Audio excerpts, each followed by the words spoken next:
कहते मैंने हुजूर की हदीस पढ़ी है, आका ने कभी अपने लिए किसी से सवाल नहीं किया था। मुस्तफा रजा भी ये चाहता है कि अपने लिए सवाल ना करे ताकि आका की इस सुन्नत पे भी अमल हो जाए। जब उन्होंने इस तरह सुन्नतों पे अमल किया है, अल्लाह ने उनको विलायत का ताजदार बना डाला। इन जलसों का मकसद सिर्फ इतना है कि हमें अल्लाह और उसके रसूल का कुर्ब हासिल हो जाए, सिर्फ ये मकसद है। और हम आए भी इसीलिए हैं ताकि हमसे अल्लाह भी राजी हो जाए और रसूलुल्लाह भी। बोल सकते हैं तो बोलें ताकि मैं समझ सकूं। रसूलुल्लाह भी राजी हो जाए। जिंदगी कितनी है? अगर आप बड़ी से बड़ी उम्र गिने 100 साल और आगे निकल जाए 200 साल, हल ये है कि अगर 1000 साल भी जिए ना तो मरना है। क्या करना है? मरना है। 1000 साल भी बंदा जी लिए तो मरना है। मौत उसकी है करे जिसका जमाना अफसोस, यूं तो दुनिया में सभी आए हैं मरने के लिए। ये भी कोई जिंदगी है? 60 साल जिए, 70 साल जिए, मर गए। ना कोई नाम लेने वाला, ना कोई पूछने वाला। जिंदगी वो कितनी खूबसूरत है। 800 साल हो गए लेकिन अजमेर वाले को आज भी बच्चा बच्चा जानता है। सैकड़ों साल हो गए, आज तक आला हजरत के नाम के नारे लग रखे हैं। महीने बीत गए, साल बीत गए, सदियां गुजर गईं, लेकिन आज तक नाम के नारे लग रहे हैं। अजमेर में कौन आया था? क्या कोई लाखों की फौज लेके आया था? क्या कोई शानो शौकत और मर्तबे जाहो जलाल के साथ आया था? नहीं, वो अजमेर वाला जो आया था ना, एक चटाई, एक लोटा, एक लाठी का सहारा हिंदुस्तान में आया और अल्लाह अल्लाह की ऐसी जरब लगाई कि 90 लाख कलमा पढ़ के मुसलमान हो गए थे। 800 साल हो गए, बच्चा बच्चा जानता है कि मोइनुद्दीन अजमेरी किधर रहते। ये सबको पता है।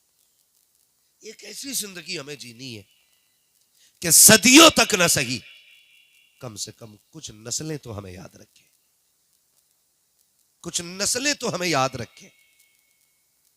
याद रखिएगा, आज हम मौजूद हैं।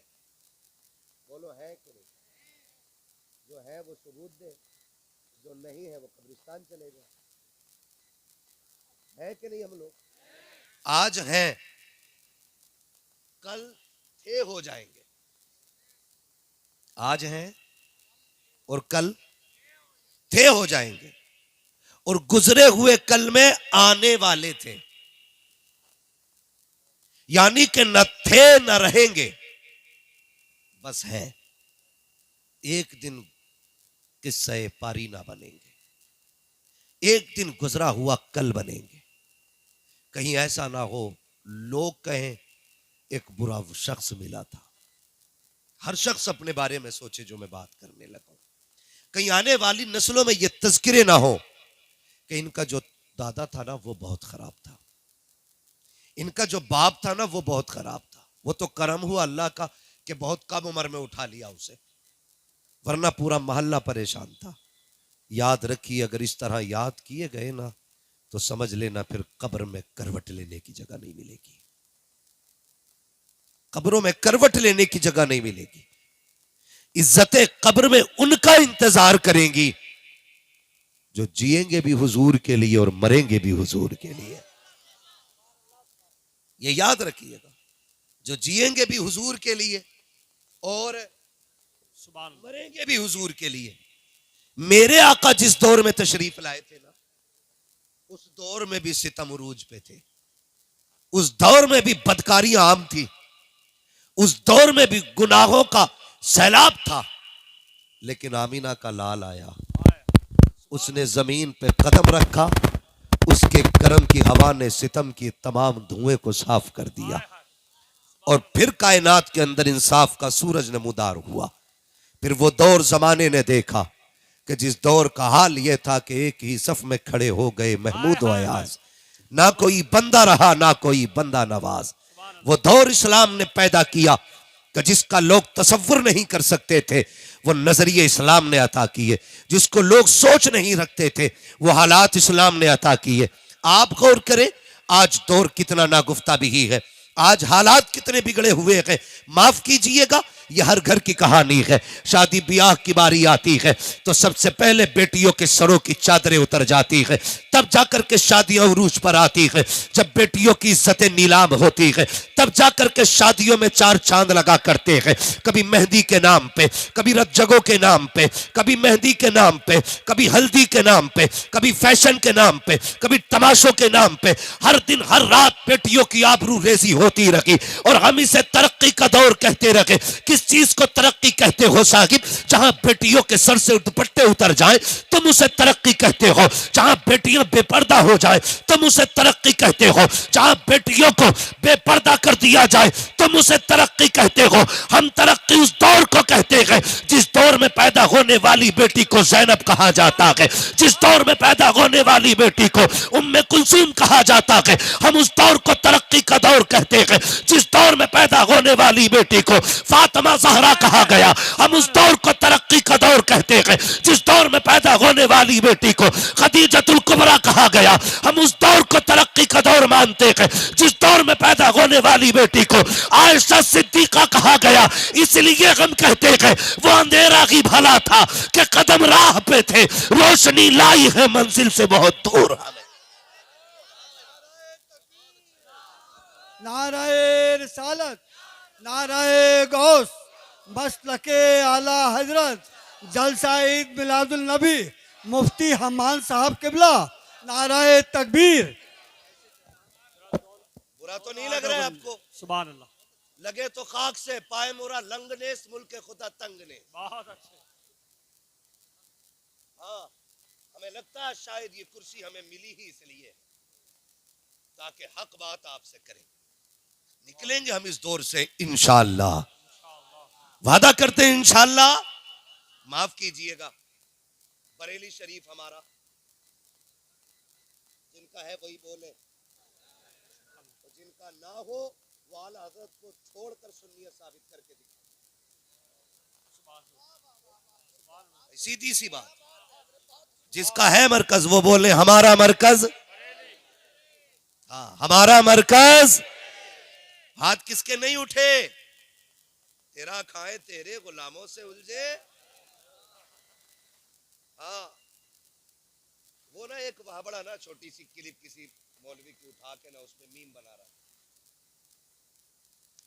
तो मैंने कहा छाछ तो बोले ही बोला, चल्ली भी बोली जिसमें 36 छेद। बहुत ये इतनी बदबख्त कौम है, इसका नाम ले दो तो जलसों की बरकतें उड़ जाती, लेकिन मजबूर करते हैं। बस मेरी बात सुन ले, आज ये पोस्टमार्टम नहीं, ये कभी फिर करूंगा। आज अपनों का ऑपरेशन करना। जिन जख्मों की पट्टी वक्त पे नहीं होती वो नासूर बन जाते हैं, और जब नासूर बन जाते हैं ना तो फिर वो लाइलाज हो जाते हैं, और लाइलाज लोग फिर कब्र में जाके ठंडे होते हैं। ये याद रखिए। मैं कुछ बीमारियां आपके सामने रखना चाहता हूँ, माफ कीजिएगा माजरत के साथ। सबसे ज्यादा जलसे बरेली में हो रहे, सबसे बड़े बड़े शायर बरेली में आ रहे, ठीक है ना। हर दिन देखो बड़े बड़े शोरा। मैं किसी की नात खानी या किसी की बात के खिलाफ नहीं, लेकिन अपने तरीकों के खिलाफ हूँ। लेकिन बड़े दर्द के साथ ये कह रहा हूँ कि जो बच्चियां मुर्तद हो रही है ना, उनकी सबसे बड़ी तादाद बरेली से पैदा हो रही। क्या ये कह के हम छुट जाएंगे जी हम बरेली वाले थे? बोले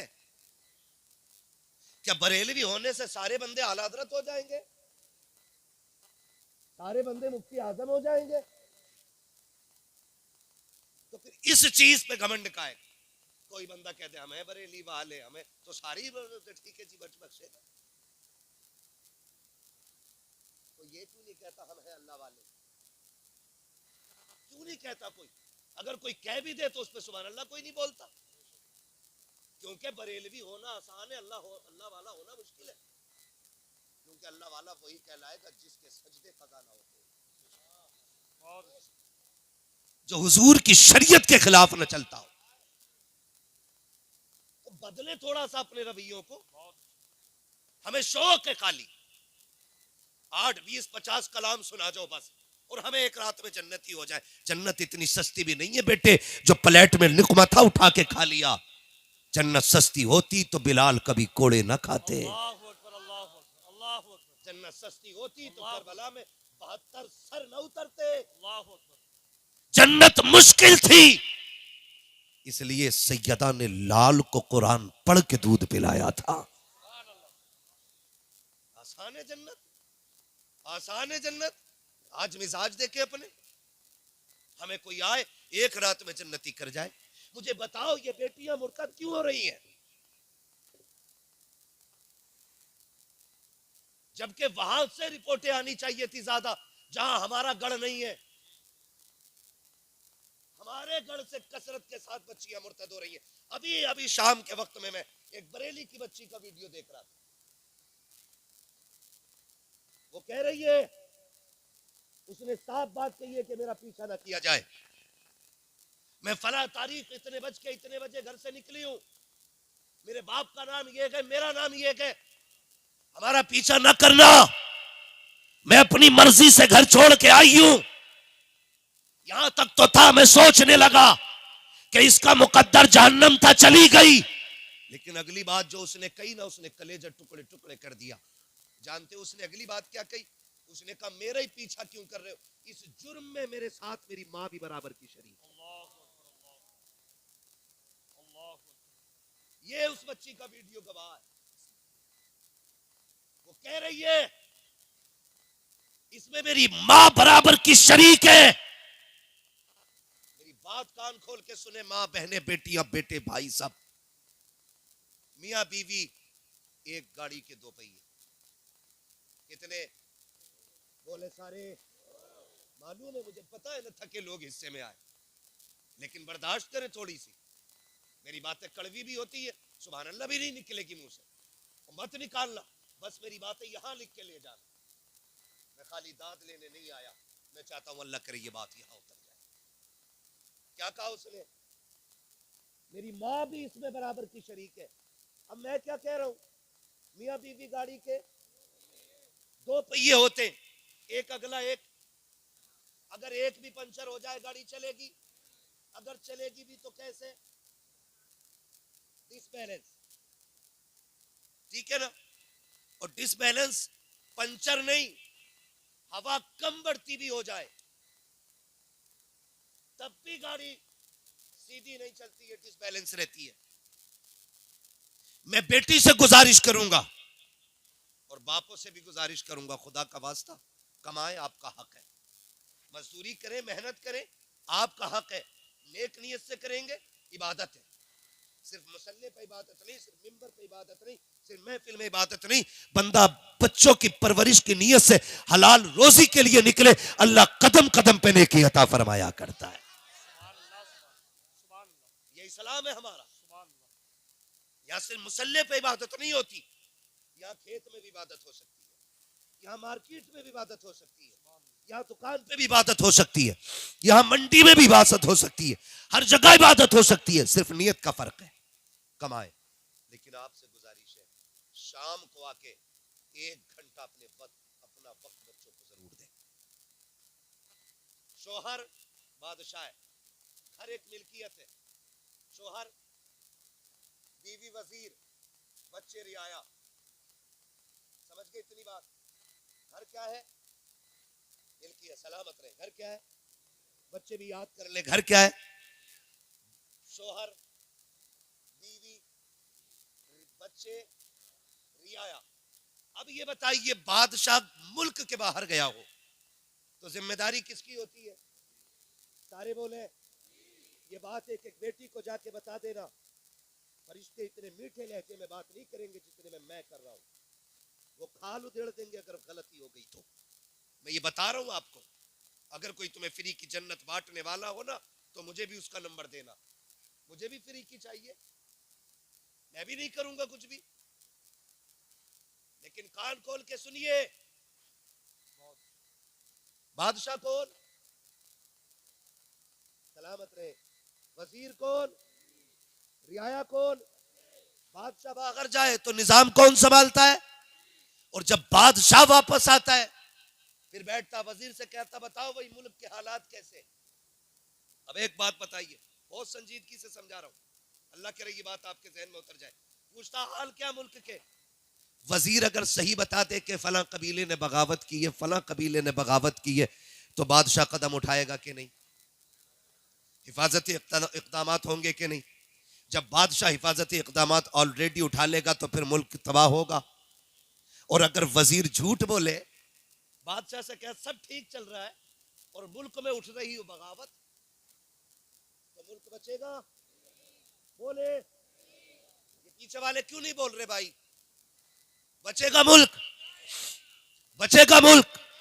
तो मेरी बेटी मेरी बहन कान खोल के सुन ले, जब शोहर घर से कमाने के लिए निकलता है, सुबह उठ के आंखें मसलता हुआ, कोई हाथ में खाली थैला लेके जाता है, कोई मंडी को टिफिन लेके जाता है, मगर खुदा की कसम पूरी सल्तनत तेरे हवाले करके जा रखा है, गोया कह के जा रखा है बेटी की आबरू तेरे हवाले है, बेटे का नक्श कदम तेरे हवाले है, मैं 12 घंटे के बाद लौट के आऊंगा, मेरे सल्तनत के एक कोने की हिफाजत करनी है। फिर बेटी बीवी की जिम्मेदारी बनती थी कि वो बच्चों का ख्याल करती, बेटी के एक एक लम्हे पे नजर रखती। कितनी बदबख्त है वो बीवियां जो बच्चियों के गलत कारनामों को शोहर पे छुपाती रहती है, फिर कहती हाय मुझे पता नहीं था। मैं पूरी गारंटी के साथ कहता हूं बेटी का कदम सही गया गलत ये हो ही नहीं सकता कि माँ को खबर ना हो। माँ एक एक बच्चे की एक एक हरकत को जानती है। वो औरतें सितम करती है घर पे जो बच्चियों को गलतियों को शोहर से इसलिए छुपा लेती है कि बच्ची नादान है, कल सवर जाएगी, आज गलती की है कल बदल जाएगी। खुदा के वास्ते इस उठने वाली बगावत को इब्तदा में दबा दो, वरना आज एक गई है कल एक एक करके बेटियां चली जाएंगी और आप पर भी लाजिम बनता है आंखें बंद करके बीवी पे भरोसा ना कीजिए। कभी खुद भी चेक किया करो, कभी खुद भी बच्चों में बैठा करो, कभी तबसरे किया करो, उस तरह निजाम चलाओ जैसे मेरे मुस्तफा ने निजाम चलाया है, जैसे हुजूर ने बच्चों को पाला था। तारीख के ये बाप कितने हसीन नजर आते हैं। खुदा की कसम आज की माँ बच्चों के ऐबों पे पर्दा डालती है, फिर बेटियां मुर्तद हो जाती है। कभी बेटी किसी के साथ जाती है, कभी किसी के साथ जाती है। माँ कहती मुझे पता नहीं क्या पढ़ाया तूने बेटी को, आ तुझे एक बेटी की कहानी बताऊं। तारीख का ये बाप पलट के देखो, मदीने की गली है, रात का सन्नाटा है, बिलाल की आवाज आती है,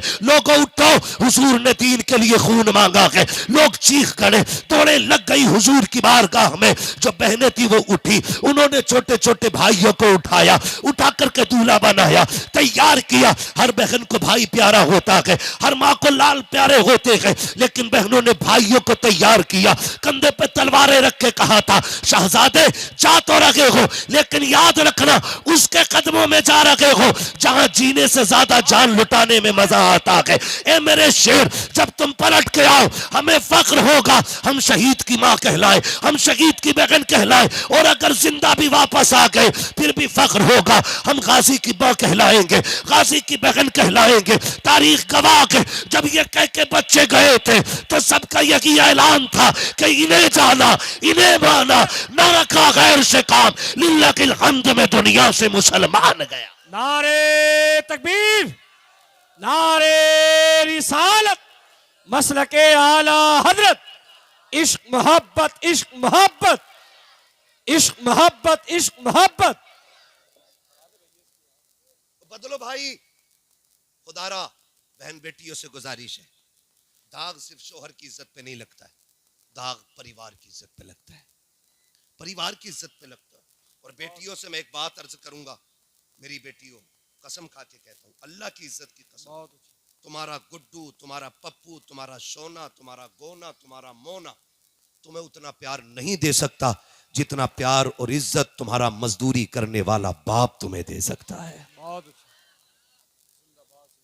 उससे ज्यादा तुम्हें कोई इज्जत नहीं दे सकता। दुनिया तमाशाई बनी, दुनिया तमाशाई बनी है। कसम खा के कहता हूं मेरी बहन, तुझे तब तक लोग आंखों में रखते हैं जब तक तेरी इज्जत और आबरू लूट न ले। हाँ, क्या तुमने नहीं देखा कितनी बेटियों की लाशें स्टेशन पे मिलती हैं, कितनी की पटरी पे मिलती हैं? कौन थे ये लोग? ये वही थे जो कहते थे तुझे जमीन पे कदम नहीं रखने दूंगा। उन्होंने तो सांसें ही छीन ली जिंदगी की। इनके लिए जो 4 रातों के लिए तुम्हें रानी बनाते हैं और फिर जिंदगी भर के लिए तुम्हें कुत्ता बना के छोड़ देते हैं रोडों पे। उनके लिए तुमने उनसे जफा की जो मजदूरी भी करता रहा। उसने टोपी में पैबंद लगाए, बेटी तेरे दुपट्टे में पैबंद नहीं लगने दिए। उसके लिए छोड़ दिया तुमने बाप को, उस बाप को जो खून पसीना एक करके तुम्हें पालता रहा, जो जिंदगी लगा के तुम्हें संवारता रहा। तुमने उनके लिए माँ बाप छोड़ दिए। जाके बेटियों को समझाओ, उनसे कहो जाकर के, बेटी संभल के कदम रखना, याद रखना अगर तू बहकी ना तो सिर्फ तेरी इज्जत नहीं खानदान की इज्जत चली जाएगी। बाप कभी जिंदगी में सर नहीं उठा पाएगा। और आज तो बेगैरती की भी हद हो गई जी। सोसाइटी मुआशरे में भी बेगैरती इतनी हो गई है। आज भाग जाती है, कल कपड़े झाड़ के कह देता मेरा मतलब नहीं रहा उससे, लो साफ सुथरा हो गया, दूध में नहाया हुआ। ये बेगैरती है। कल हजरत जब किसी की बेटी को तलाक होती थी ना तो 8-8 दिन बाप घर से नहीं निकलता था गैरत की वजह से। तलाक वाली बेटी का बाप नहीं निकलता था। आज भागी हुई की बेटी बाप पे फर्क नहीं पड़ता है। ये बेगैरती नहीं तो क्या है हमारी, ये बेहिसी नहीं तो क्या है हमारी। हो क्या गया हमें, हमारी आंखों का पानी मर गया। आओ करबला वालों के दर की खैरात खाने वालों, मुझे बात याद आ गई। कायनात की सबसे कम उम्र कारिया को सैयदा ज़ैनब कहा जाता है। मौलाए कायनात मौला अली की शहजादी खातून जन्नत के जिगर का टुकड़ा ज़ैनब वो है जिन्हें मुस्तफा ने अपना लुआब था चखाया है। सबसे कम उम्र में सबसे पहली कुरान की कारिया बनने वाली जात हजरत सैयदा ज़ैनब की जात। सैयदा ज़ैनब परवरिश किसने की है? खातून जन्नत ने। उसने परवरिश की है जिसकी मुस्तफा ने परवरिश की थी। आप अंदाजा लगाइए, सोच भी नहीं सकते, बेइजाजत जिनके घर जिब्रील भी आते हैं। कद्र वाले जानते हैं कद्र शान अहले बैत।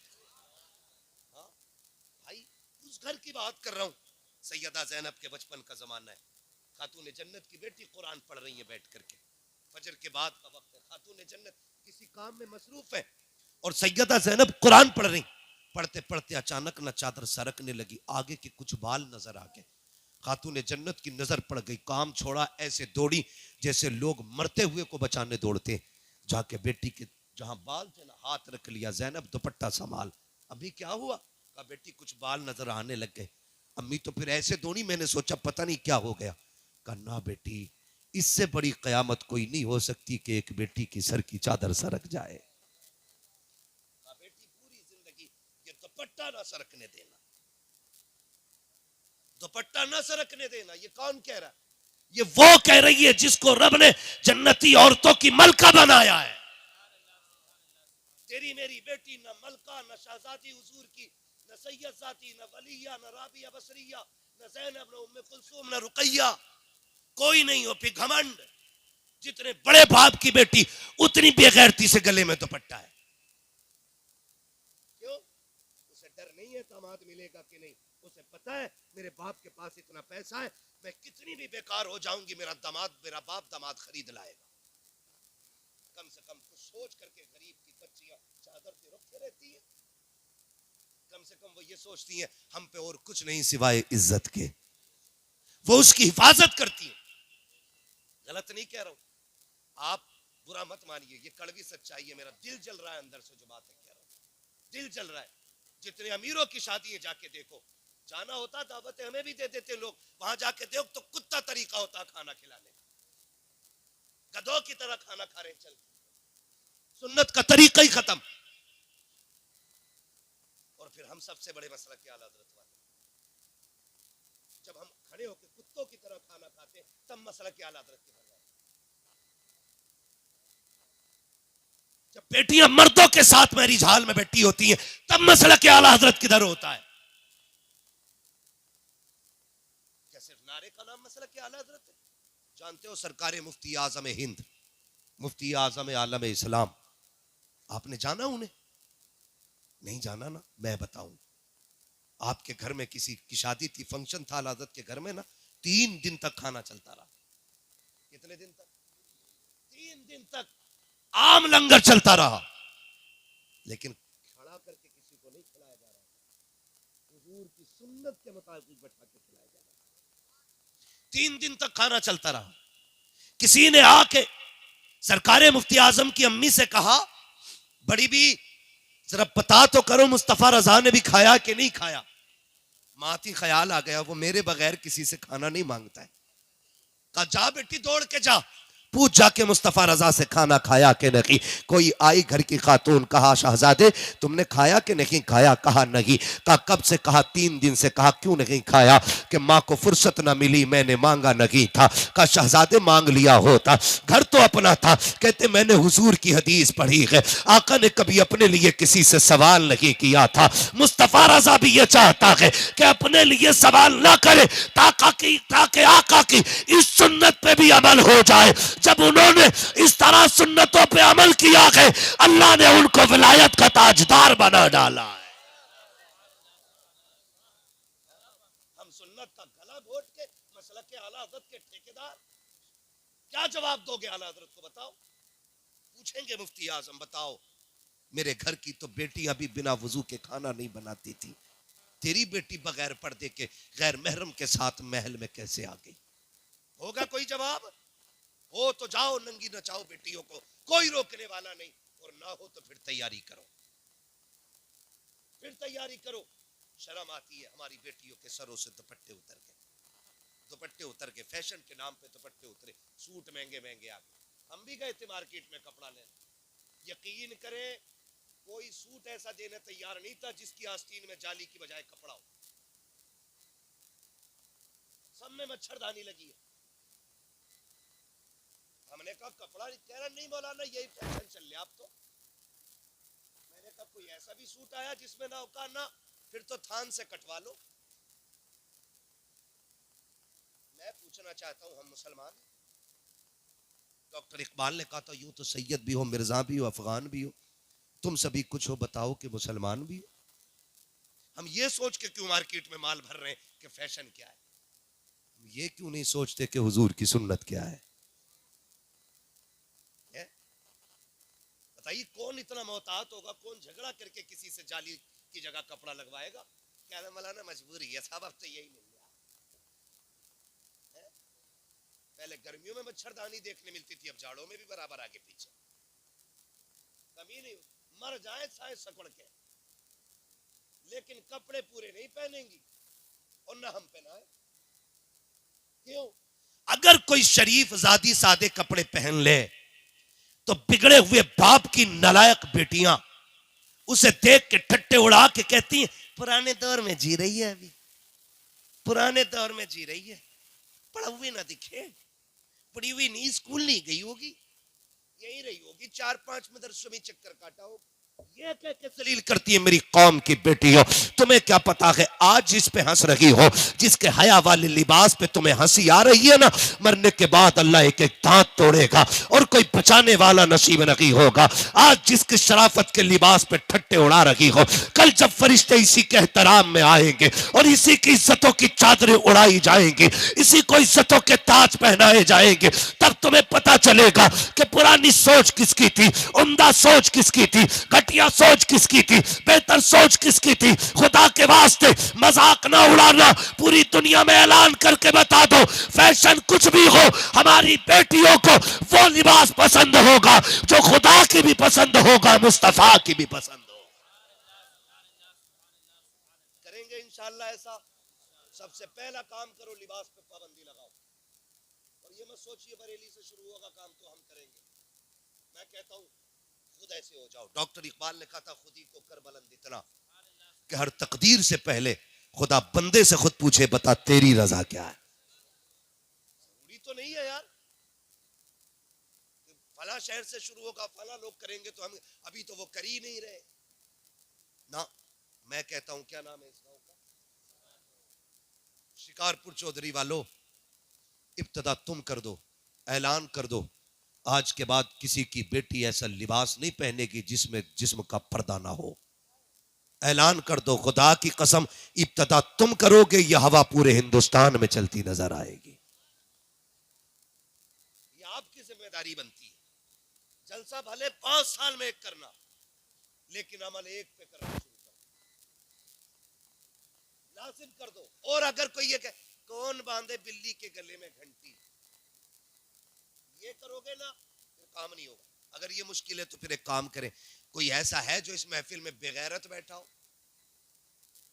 सारे गैरत वाले भाई है ना? जितने गैरत वाले हाथ उठा के बताएं जरा। सलामत रहे, सलामत रहे, अल्लाह गैरतें बरकरार रखे। हर भाई ये फैसला कर ले कि मैं अपनी बहन को बेगैरती वाले कपड़े नहीं पहनने दूंगा। अगर फिर भी किसी की पहनती है तो समझ लेना रगों में लहू गैरत वाला नहीं, बेगैरती वाला है। ये फैसला करना पड़ेगा और जल्दी ही करना पड़ेगा। अगर नहीं करोगे तो फिर हमारी तबाही से हमें कोई बचा नहीं सकता। करेंगे इंशाल्लाह, इस पे अमल करेंगे इंशाल्लाह। मैं बताऊं ईमान किसे कहते हैं? मरना एक दिन, बेटों को भी मरना और बेटियों को भी मरना है। बेटी की कब्र में अब्बा नहीं आएगा और अब्बा की कब्र में बेटी। मेरी कब्र में आपको नहीं लेटना, आपकी कब्र में मुझे नहीं लेटना है। तैयारी तैयारी, समझ पा रहे मेरे बच्चे मेरी बात? तैयारी खुद ही करनी पड़ेगी। हमें अपनी कब्र की तैयारी खुद करनी है। सुन बेटी, ईमान किसे कहते हैं?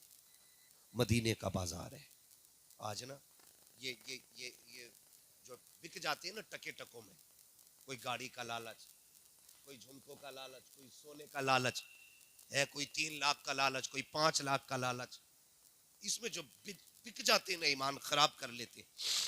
एक बात कह रहा हूं पूरी जिम्मेदारी से, सुनिएगा, अल्लाह आपको सलामत रखे। बहुत गौर से, मदीने का बाजार है, यहूदियों की मार्केट है। खरीदारी के लिए सिर्फ एक मुसलमान। उसी बाजार के किसी कोने में सोना खरीदने के लिए एक बच्ची आई हुई है और बच्ची ने कलमा मदीने वाले का पढ़ा है। हमें फख्र है, रब ने हमें मुसलमान बनाया है। फख्र है कि हम मुसलमान हैं। बरेली से आवाज आती है, अपने महबूब की उम्मत में बनाया मुझको, शुक्र किस तरह करूं मालिको मौला तेरा। दिला बस खौफ से पत्ता सा उड़ा जाता है, पल्ला हल्का ही सही भारी है भरोसा तेरा। शुक्र है रब ने हमें मुसलमान, थके तो नहीं ना? जो नहीं थके वो बोले हमें मुसलमान बनाया है। हमें इस बात पर फख्र है। बच्ची हुजूर का कलमा पढ़ती है। एक यहूदी की दुकान में चली गई, उसने कहा कि मुझे जेवर चाहिए। सुने बहुत गौर से, बच्ची ने कहा जेवर चाहिए। दुकानदार ने सोना निकाला दिखाने के लिए कुछ जेवर। बच्ची ने जब नकाब से हाथ निकाला ना, हाथ देख के ना उसकी नीयत बहक गई। उसने सारा जेवर सामने डाल दिया, का जो पसंद करना है कर ले। उसने जो लेना था लिया, कीमत पूछी। वो कहने लगा कीमत ना पूछ, जितना चाहे ले ले, मुझे पैसे नहीं, मुझे मेरा तुझ पे दिल आ गया है, बस मेरी हसरत पूरी कर और जितना चाहे सोना ले जा। उसने सोना उठाया, मुंह पे मारा और मार के कहने लगी, कुत्ते तुझे क्या पता है, तू सोना हमारी ठोकरों में डाल रहा है, हमने अपनी जान मुस्तफा जाने रहमत के हाथों पे बेच डाली है। हमने अपने आप को हुजूर के हाथों पे बेच दिया है, अब तू क्या खरीदेगा? उसने कहा ये जितना सोना सारे ही ले जा, मगर सुन मेरी बात मान ले। उसने मुंह पे थूका, निकल के चली, दुकान से निकला। निकलने के बाद बच्ची का हाथ पकड़ा, जबरदस्ती दुकान में खींचने लगा।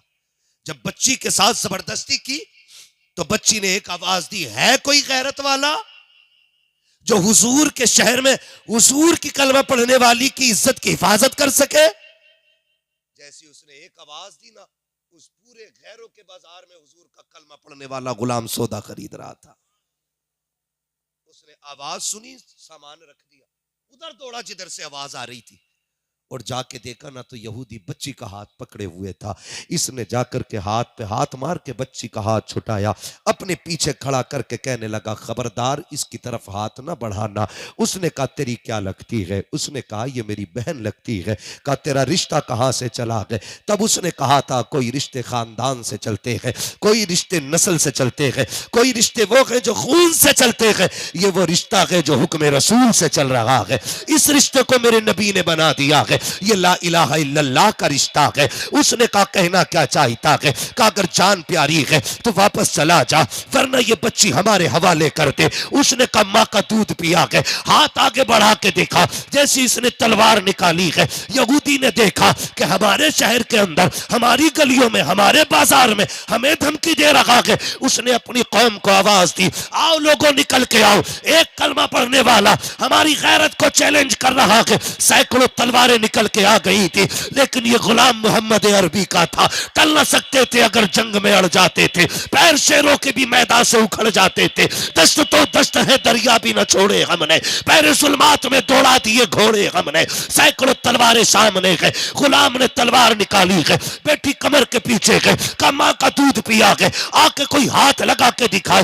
एक यहूदी आगे बढ़ा, इस गुलाम ने तलवार उठाई और ऐसी चलाई कि चलती हुई तो देखी थी, लेकिन गिरती हुई किसी ने नहीं देखी। सर अलग धड़ अलग था, सब टूट पड़े, हमारा बंदा मार दिया गया। इतनी जुर्रत तो देखो, अकेला मर्द मुजाहिद एक गैरों के बाजार में एक बेटी की आबरू के लिए सुबह से दोपहर तक तलवार चलाता रहा। आखिर इंसान था कब तक लड़ता, लड़ते लड़ते बाजू थक गए, बाजू अब सुस्त पड़ने लगे।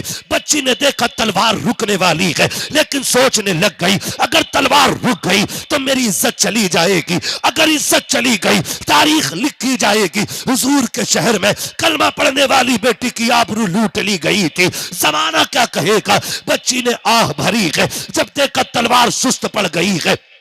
उसने क्या काम किया, उसने तलवार को रुकते देखा, अब ख्याल आया थोड़ी देर में ये शहीद हो जाएगा, फिर मेरी इज्जत की बारी है। बच्ची ने उसी जमीन पर मिट्टी पे सजदा किया, रोक कहती है ओ खातून जन्नत के बाबा के पैगंबर, ओ तुझे महबूब का वास्ता है, देख एक बेटी की आबरू खतरे में आ गई है। मालिक ये अकेला नौजवान मेरी आबरू के लिए मैदान में आ गया है। मालिक अगर आज ये चला गया, कयामत तक कोई तरह बेटी की इज्जत के लिए खड़ा नहीं होगा। ए परवरदिगार तुझे जहरा के बाबा का सदका, मालिक मेरी इज्जत की हिफाजत फरमा। ए मेरे मौला मेरी आवाज मुस्तफा तक पहुंचा दे। जब बच्ची ने हिचकी भर के इतना कहा था, खुदा की कसम तारीख गवाह है, अभी तलवार रुकने लगी थी, पीछे से नारे तकबीर की आवाज आती है। जब मुजाहिद ने लड़के मुड़ के देखा है, क्या देखता है, आगे आगे पैगंबर आ रहे हैं, पीछे पीछे हैदर आ रहे हैं। जैसे इतना देखा है, यहूदियों में भगदड़ मच गई, कौन बचाएगा। खुदा की कसम तारीख गवाह है, जैसी पैगंबर को आते देखा, हैदर को आते देखा, यहूदियों ने कहा था दोनों अगर इनसे लड़ गए कयामत तक के लिए नस्लें मिटा दी जाएंगी।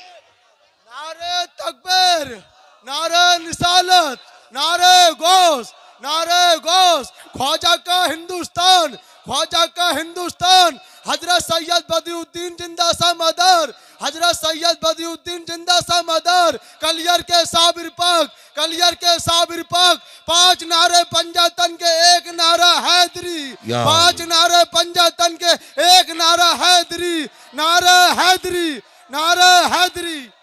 मैं पूछना चाहता हूं, हम तो इतने गैरतमंद थे, अगर सैकड़ों में एक बेटी की इज्जत जाती थी तो एक बंदा तन मन धन की बाजी लगा देता था। आज हम ही अपनी बेटियों की इज्जत के लुटेरे बन गए, हम ही तमाशाई बन गए, हम ही ब्याह शादियों में बेटियों को नंगा भेजते और हम ही उनकी जवानियों को अपनी आंखों से ताड़ते हैं बैठ करके। ये दीन है, ये इस्लाम है?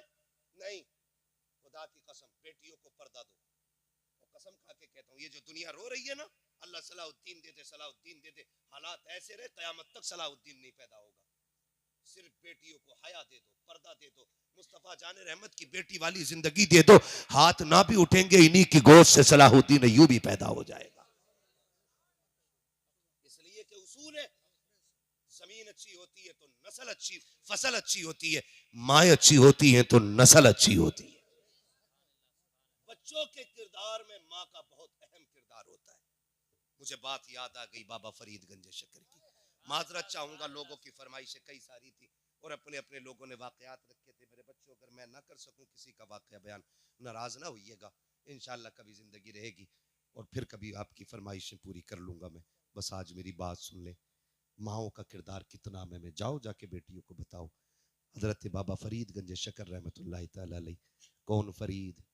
ये वो फरीद है कि अगर खारे पानी में फूंक मार दे तो अल्लाह मीठा कर देता था। और बड़ी बात ये वो फरीद है जिसका लोग चेहरा देखते थे तो कलमा पढ़ के मुसलमान हो जाते थे।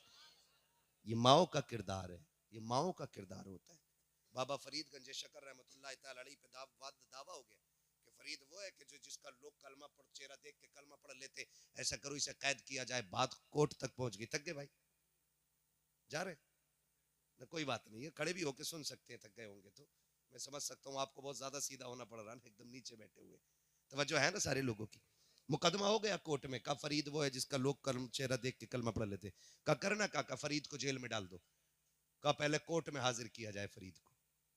तो जब बाबा फरीद कोर्ट में तशरीफ लाए तो जिन्होंने मुकदमा किया था उन्होंने कहा कि चेहरे पे कपड़ा डाल के आना है। तो बाबा फरीद चेहरे पे कपड़ा डाल के आए। जज ने कहा मैं कैसे मान लूं कि कोई देख के किसी को किसी का धर्म पर कबूल कर लेगा, मैं जरा देखूं तो सही चेहरा कैसा है। जो सामने लोग खड़े थे कहा मेहरबानी कर ना उठवा कपड़ा, वरना फैसला ही नहीं कोर्ट ही बदल जाएगा। उसने कहा जी तुम्हारी कैसे मान लूं, अहमक लोग हो, चेहरे देख के भी कोई धर्म बदल लेता है। उसने कहा ठीक है भाई उठाओ कपड़ा। जब फरीद ने चेहरे से नकाब पलटा फिर जज भी कह रहा था ला इलाहा इल्लल्लाह मुहम्मद रसूल। अले जी बात ही खत्म हो गई, क्योंकि वो भी कलमा पढ़ के मुसलमान हो गए। घर आए, अम्मी मुझे पता है क्या बेटे, आज तेरे बेटे फरीद को कोर्ट में बुलाया गया था। मुकदमा ये था मेरा चेहरा देख के लोग कलमा पढ़ ले रहे। अम्मी मजा तब आया जब जज ने मेरा चेहरा देख के कलमा पढ़ा। मां मुस्कुरा के कह रही फरीद मुस्कुरा मत, कमाल तेरा नहीं कमाल तो मेरा है। कमाल तेरा नहीं कमाल, जोर से कमाल मेरा है। कमा कैसे? का फरीद सुन, इबादत से खुदा तक पहुंचा जा सकता है, लेकिन माँ की दुआएं बंदे को खुदा वाला बना देती है। क्या अम्मी का तुझे पता है नहीं है, जब तू छोटा था ना कोई दिन ऐसा नहीं, अल्लाह की इज्जत की कसम, जिस दिन मैंने तुझे बिना वजू के दूध पिलाया हो। कोई रात ऐसी नहीं गुजरी फरीद जिस दिन तेरी माँ सजदे में आके तहज्जुद के वक्त में ये ना कहती हो अल्लाह मेरे लाल को ऐसा बना देना जो इसे देखे वो तेरा कलमा पढ़ने लग जाए। लोग बात करते हैं हुज्जतुल इस्लाम की, लोग उन्हें देखते थे कलमा पढ़ के मुसलमान होते थे। मैं तो कहता हूं अल्लाह उनकी माँ की कब्र पे रहमत नाजिल करे। अगर माँ अच्छी ना होती तो बेटा कभी हुज्जतुल इस्लाम ना होता। इसलिए मेरे अजीज माएँ अच्छी होंगी तो फिर नस्ल अच्छी हो जाएगी। समझ रहे मेरी माओ को बेहतर करना एक जरूरी बात नौजवानों से भी कर जाओ। आज मैंने सिर्फ पर्दे और एहतियात पे बात की है। शादियों को इतनी मोहतात बना दो, जरूरी नहीं है ये जाके खाएंगे तभी वलीमा पूरा होगा है। ये बताओ ये नहीं जाएंगी तो शादी नहीं होगी। दावत भी ये तो घर भिजवा के खिलवा दो, या अगर खिला भी रहे पर्दे के साथ बुला, पर्दे के साथ बैठा। ये कौन सी गैरत हो गई बिना पर्दे आ गई क्या मुखिया के बेटे का वलीमा। आग लगे ऐसे वलीमों में जहां 1000 बेटियों की इज्जतें उछाली जाती है। नहीं चाहिए ऐसा वलीमा जहां इज्जतें महफूज ना हो। वलीमा वो करो जिसमें सवाब भी रह जाए और इज्जतें भी बाकी रह जाए, है ना। हुजूर ने फरमाया सबसे बुरी दावत है उस वलीमे की जिस वलीमे में गरीब ना हो। बुरा खाना जिसमें गरीब ना। आज गरीब की दावत नहीं सारे अमीरों की दावत होती है। क्यों? जिनने बकरा खिलाया वही बकरा खाने आएगा, जिनने मुर्गा खिलाया वही मुर्गा खाने आएगा, जिसने बेचारे ने नहीं खिलाया वो गरीब तो आएगा ही। ये कंडीशन से मेरे अजीज वलीमे ऐसे कर लो कि जिससे खुदा भी राजी हो जाए और मुस्तफ़ा भी राजी हो जाए। नौजवानों से आखिरी बात कर जाऊं, सुन लेंगे ना भी सुनेंगे तो थोप के जाऊंगा, क्योंकि लाजिम है मुझ पे आपसे चंद बातें कर जाऊं। मुझे एक बात बताओ, बुरा ना मानना, कड़वी बातें, कभी आईने के आगे खड़ा होना और इतना आईना हो कि सर से लेके पैर तक तुम्हें दिखाए, फिर अपने ऊपर सर से लेके पैर तक नजर डालना, फिर देखना तेरा कितना जाहिर हुजूर की पसंद के मुताबिक है और कितना हुजूर की पसंद के खिलाफ है। बस इतना देखना है। हुजूर हमारी कब्र में आएंगे, यह अहले सुन्नत का अकीदा है। आला हज़रत क्या फरमाते हैं, कब्र में लहराएंगे ता हश्र चश्मे नूर के, जलवा फरमा होगी जब तलात रसूलुल्लाह की। है कि नहीं? हुजूर हमारी कब्र में तशरीफ लाएंगे। बोले इंशाअल्लाह, सारे बोले इंशाअल्लाह। अरे कोई वहाबी तो नहीं बैठा है? अरे ना चचा, आ जा दाएं बाएं से, बैठा भी हो तो भगाना मत, या 2 नंबर का माली नहीं, या सारा ही 1 नंबर का है। बातें सुन, जलसा खत्म होने से पहले वहाबी को भी कहना पड़ेगा, मैं मुजरिम हूं आका मुझे साथ ले लो, के रस्ते में है जा बजा थाने वाले। मसला के आला हजरत ऐसा है ही नहीं जो कोई उंगली रख सके। वो तो कुछ जाहिल, कुछ गवारों, कुछ बदतमीजों की वजह से बदनाम हो गया। सही बता रहा हूं हजरत ही, कुछ गवारों की वजह से, अंधभक्तों की वजह से बदनाम है मसला के आला हजरत। उधरी नहीं है अंधभक्त। हाँ, भीड़ देखा, सजदे में गिर गए उसके आगे।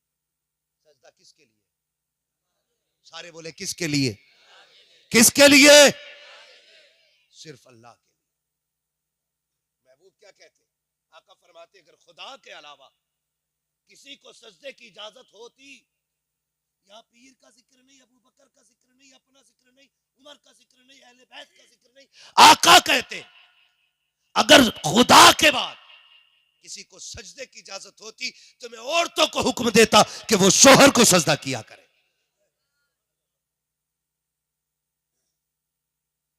ये शोहर को इजाजत होती, हुक्म होता औरतों को कि शोहर को सजदा करे। अगर इजाजत होती सजदे की, तो जब वहां हुजूर फरमा रहे तो यहां तो नंबर भी नहीं आया था हजूर का, जिसके जाके आके गिर गए पायला वो है, जिंदे पे माला चढ़ा डाली तमाम, और वो अभी पीठ थपथपा रहा।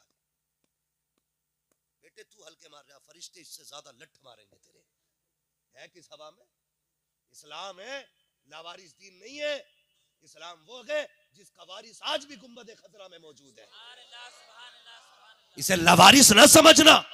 इसके पहरेदार को हैदर कहा जाता है, इसके निगहबान को उस्मान गनी कहा जाता है, इसके पहरेदार को फारूक आजम कहा जाता है, इसकी सरहदों पे पहरे देने वाले को अबू बकर सिद्दीक कहा जाता है। ये लावारिस नहीं है। तेरे जैसा लुटिया चोर लूट के चला जाएगा इस्लाम को। जब इस्लाम में सजदा नहीं तो सजदा ये गवार करते और करवाते है ना, पूरा छप्पर पहने लगते अंगूठियों का, पूरा बिसात खाना। कर्रा मुरीद मिल गया तो उसमें से ही बेच ली। अजमेर से लाया था 51,000 दे दे तू ले ले, ये बगदाद वाले से लाया था, ये कलियर वाले से लाया हूँ, हाँ ये वारिस पाक से लाया हूँ, ये मदार पाक से लाया हूँ। सारे बुजुर्गों के नाम बता के बेचता रहे। एक पहन, वो भी एक नक्की। इस्लाम है, तेरे बाप की लिखी हुई कहानी नहीं है, जैसा चाहेगा इसे मोड़ के चला लेगा। इसके लिए अहले बैत का खून लगा है। तबीयत घुसेड़ रहा था यजीद, खानदान दे के हुसैन ने दीन को साफ बचा लिया है। यह है दीन। हाँ तबीयत का ही तो मसला था। बस चंद बातें आपसे, तो इन लोगों की वजह से मसला क्या हालत बदनाम हुआ, इन लोगों की वजह से, वरना हमारा मसला बड़ा साफ मसला है। ठीक है ना? कुछ जगह मैं आपसे हाथ जोड़ के कहता हूँ, देखिए अगर आप किसी मजार के तवाफ करेंगे या किसी पीर को सजदा करेंगे, ना मुझे कुछ मिलने वाला है ना मेरा कुछ जाने वाला है। अगर हुजूर का एक उम्मती जहन्नम से बच के जन्नत में चला गया तो फिर हमारा क्या नुकसान है? हम तो यही सोच के बात कर रहे हैं ना, दीन समझे दीन। पीर का रद्द नहीं किया इस्लाम ने। ये तरीके जो है ये गलत है, तरीके गलत है। नबी शान वाले अगर कोई उन्हें पूजने लगे तो वो बेईमान हो जाए। इबादत सिर्फ अल्लाह किसकी है? जोर से, इबादत अल्लाह की है। ठीक है ना? तो हमें खड़ा करना है अपने आप को आईने के आगे, सर से लेके पैर तक देखना है। हमें ये देखना है कि हम कितने हुजूर के फरमान के मुताबिक हैं और कितने फरमान के खिलाफ हैं। पहले पैर से देखना, पजामा है कि पैंट है, तहबंद है या क्या पहन रखा है। फिर शर्ट पे आना, कुर्ता देखना, फिर गला देखना, टाई तो नहीं लगी है, फिर चेहरे पे आना, दाढ़ी है कि नहीं, हुजूर की सुन्नत चेहरे पे है कि नहीं। अगर नहीं है ना तो फिर डर, हुजूर आए और चेहरा फेर ले कब्र में, कोई बचाने नहीं आएगा। मुफ्ती आजम की सरकार के बारे में मशहूर है कि जिसकी दाढ़ी नहीं होती थी उसकी तरफ आप चेहरा नहीं करते थे। ये शांति, अगर मुफ्ती आजम को इतनी नफरत है बेदाढ़ी वाले से, फिर रसूल आजम को कितनी नफरत होगी। हम क्या कर रहे हैं? कोई पता है जिंदगी का यार? चलो तुम गारंटी दो कि भाई 100 साल जिएगा, फिर मेरी दाढ़ी मूंदो। और अगर गारंटी नहीं है ना एक लम्हे की भी, तो फिर दाढ़ियां रख लो। दे सकता है कोई गारंटी मैं 100 साल जीऊंगा? बोले सारे नहीं दे सकता ना। मौत का कुछ पता नहीं। अभी हादसा हुआ, एक्सीडेंट, कल की बात, 3 लोग मारे गए, तीनों नौजवान थे, दाढ़ियां नहीं चाहिए। किस मुंह से कब्र में जाएंगे हुजूर के पास? खुद सोचो, अगर हम कब्र में पहुंचे और चेहरे पे दाढ़ी ना हो, हुजूर चेहरा फेर ले, फिर क्या बनेगा? अगर वो चेहरा फेर ले जो कायनात की उम्मीद है, तो फिर उम्मीदों के दरवाजे बंद हो जाते हैं। दाढ़ियां रख लो चेहरों पे, दाढ़ियां अजीब तमाशा बना रखा। अब तो जनाब फैशन चल रहे, ऐसा सीन बना रहा है इसमें, ऐसा लगता जमे ही नहीं थे बाल, पता नहीं कैसे साफ करा था। एक का देखा ना, यहाँ से कट लगा हुआ था, मैंने कहा शायद तबल लग गया होगा बचपन में, रोड से देखा तो कट ही लगा। ये ऐसे कट मारो, ऐसे कट मारो, डिजाइन एक का बिच्छू बना हुआ, कुछ कपड़े बने हुए, छिपकलियां बनी हुई खोपड़ी में। अरे ये अजाब तो मिल रही है कब्र में यार, यहाँ भी सूरतें बनाए घूम रहे। आईने के आगे खड़ा कर, फिर पूछ अपने आप से, क्या हुजूर इस चेहरे से राजी है? तुमने बीवियों के लिए, लड़कियों के लिए चेहरे सजाए, एक बार हुजूर के लिए चेहरा सजा के देखो। एक बार इस नियत से चेहरा सजा कि ये चेहरा मेरे महबूब को कैसा लगेगा।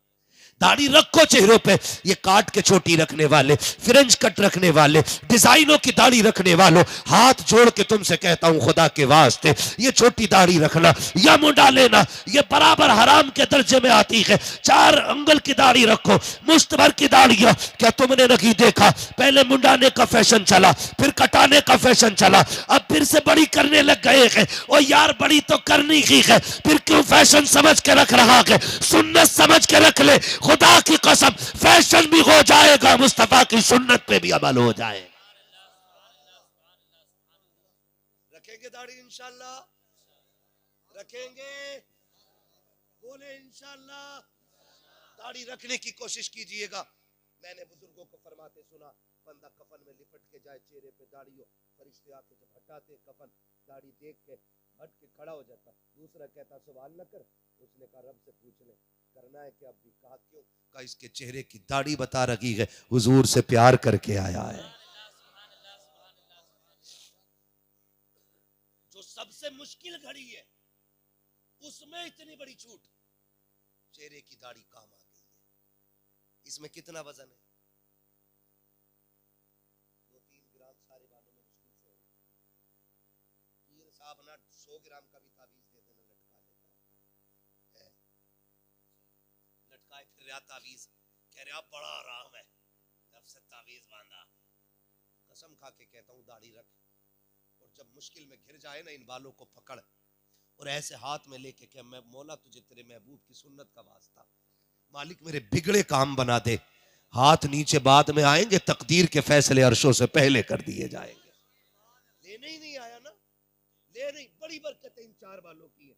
मुफ्ती आजम सरकार जब वुजू करते थे ना, तो पंजाबी पास में घर के रहता था, सारा पानी भर के ले जाता था, सारा पानी। कहा ये क्या? कहा मुफ्ती आजम की दाढ़ी के बालों का पानी है। कहा क्यों लेके जाते हो, क्यों लेके जाते हो? कहा लोग बीमार होते हैं, दवा लेने जाते हैं, मेरे बच्चे बीमार होते, मुफ्ती आजम की दाढ़ी का पानी पिला देता हूं, खुदा शिफा दे देता है।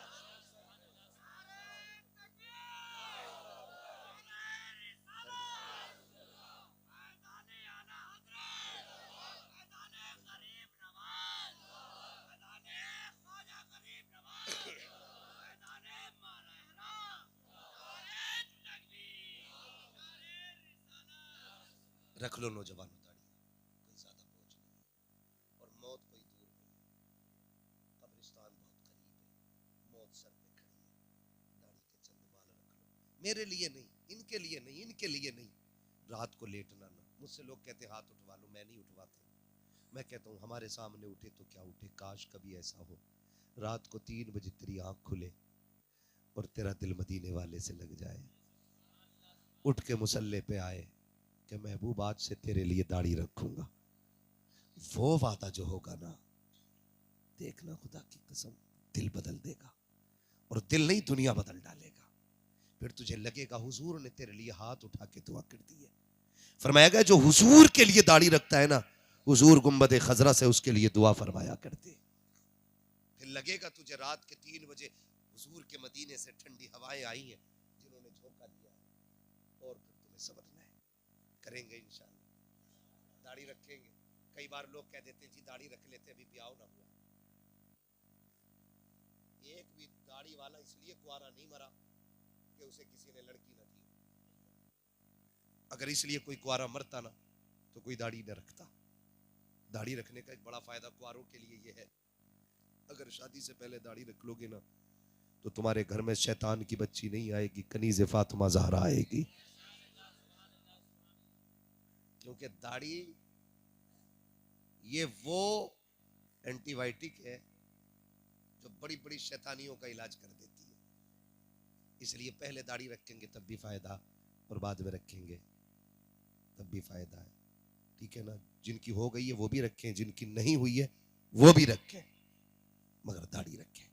ये हमारी पहचान है, हमारी पहचान है। डर क्यों रहे हो? किस चीज का डर है? लोग कहते हैं मार्केट में निकलते हैं हाल बहुत खराब है, मौलाना पता नहीं है दौर खराब है। मैंने कहा हमसे ज्यादा कौन घूमता है?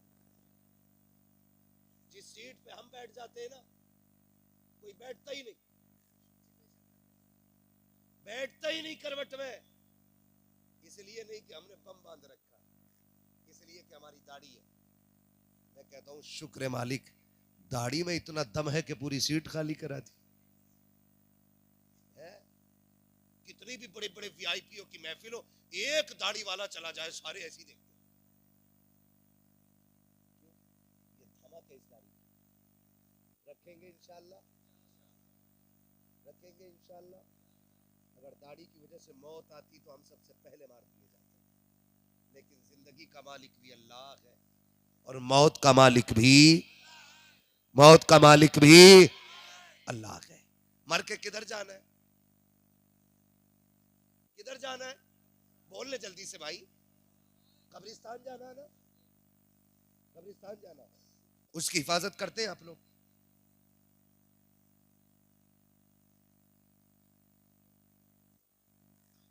कदर है कब्रिस्तानों की?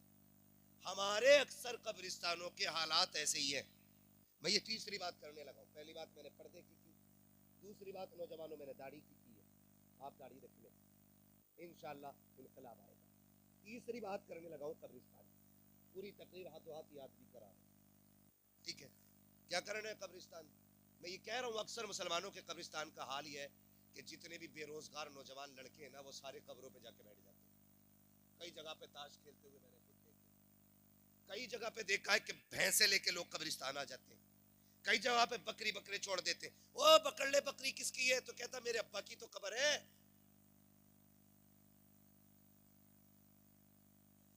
ये कंडीशन कब्रिस्तानों के हैं।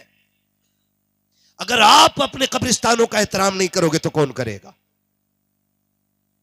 आप सरकारों की भीख पे जिंदा हो। ये देंगे तब हम उनकी बाउंड्री करेंगे, ये देंगे तब हमारे कब्रिस्तानों की हिफाजत होगी, ये नहीं देंगे तो कुत्ते बिल्ले हमारे कब्रिस्तानों में घूमेंगे। हम शादियों में 10-10 लाख में आग लगाते हैं, 3-3 लाख की आतिशबाजी कर लेते हैं। तो क्यों ख्याल नहीं आता कि 10-10, 5-5 हजार देके कब्रिस्तान को ऐसा महफूज कर ले कि यहां पे या तो नेक लोग आया करें या सिर्फ खुदा के फरिश्ते आया करें। पैसे वाले लोग रहते पैसे वाले है। कोई सबसे बड़ा पैसे वाला जो सबसे पहले उठ के कहे कब्रिस्तान की हिफाजत के लिए मेरी तरफ से ये सबसे पहला ऐलान है?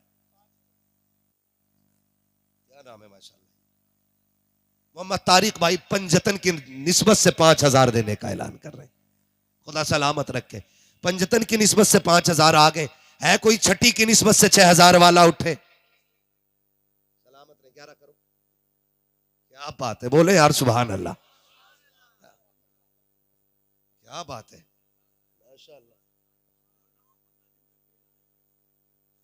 इंशाअल्लाह। क्या नाम है मेरे भाई आपका?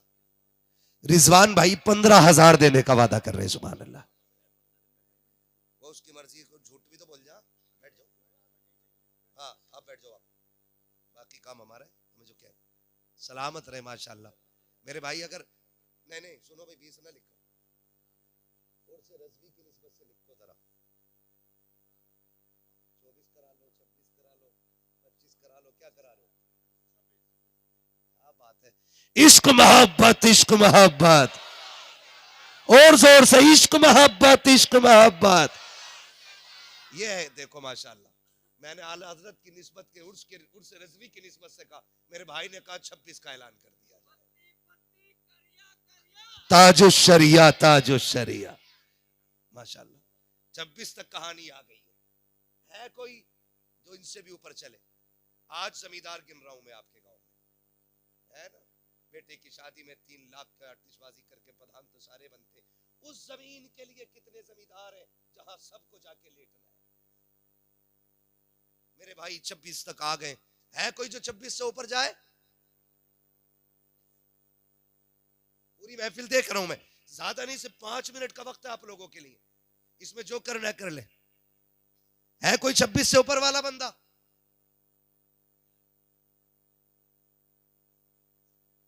अब जो उठे वो बात की बात रही।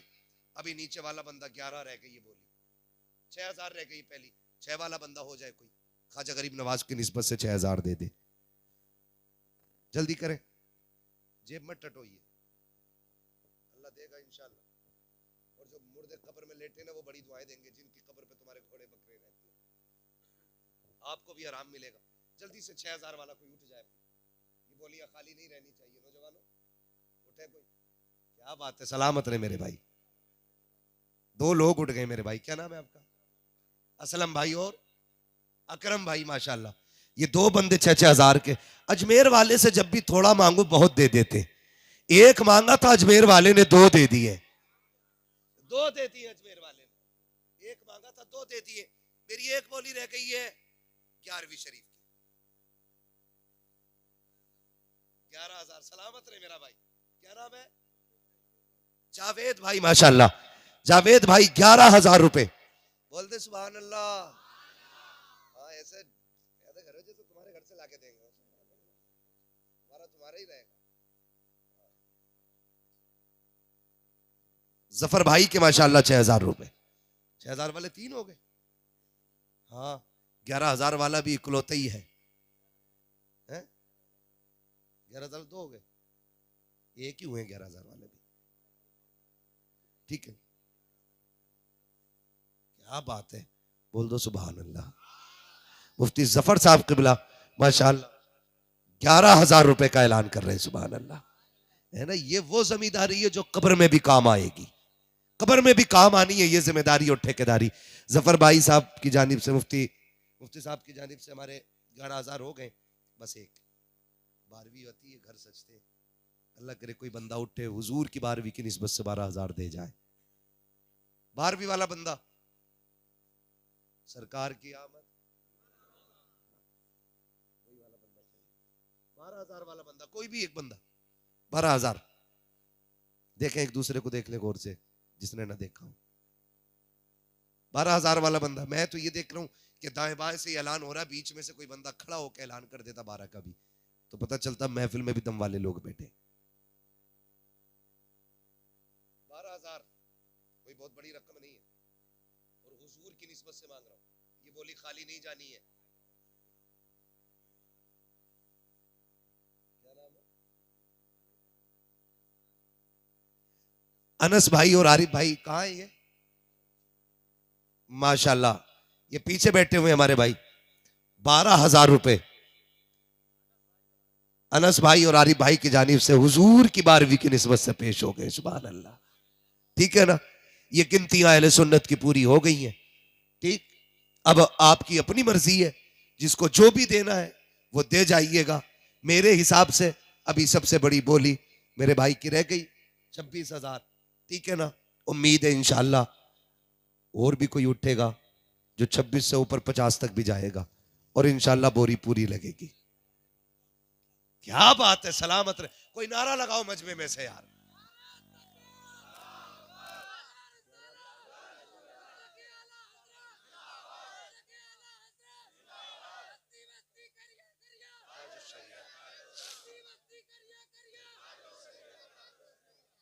अभी 1 मिनट मेरा बाकी है, बस करें। सलामत रहे। भाई निसार साहब 1 लाख रुपए देने का ऐलान कर रहे हैं। सुभान अल्लाह।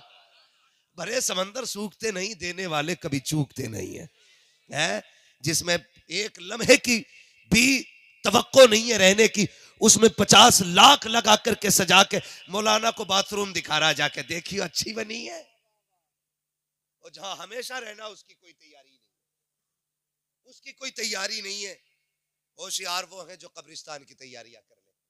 मेरे भाई ने 1 लाख रुपए दिए, अल्लाह सलामत रखे आपको भी और उन तमाम अहबाब को जिन्होंने अब तक हिस्सा लिया कि माशाअल्लाह।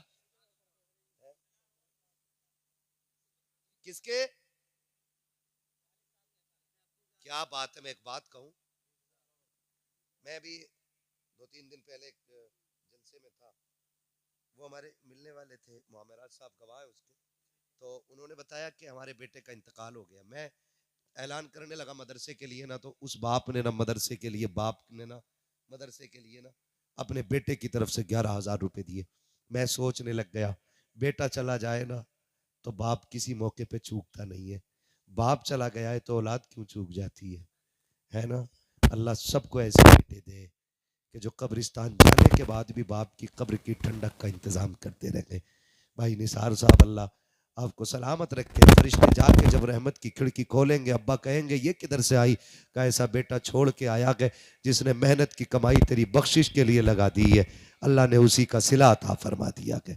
अल्लाह सलामत रखे आपके वालिद मरहूम को, अल्लाह जन्नतुल फिरदौस में मकाम रफी नसीब फरमा। उसमें एहतियात से काम कर रहा हूँ इंशाअल्लाह, सुन लीजिएगा बस।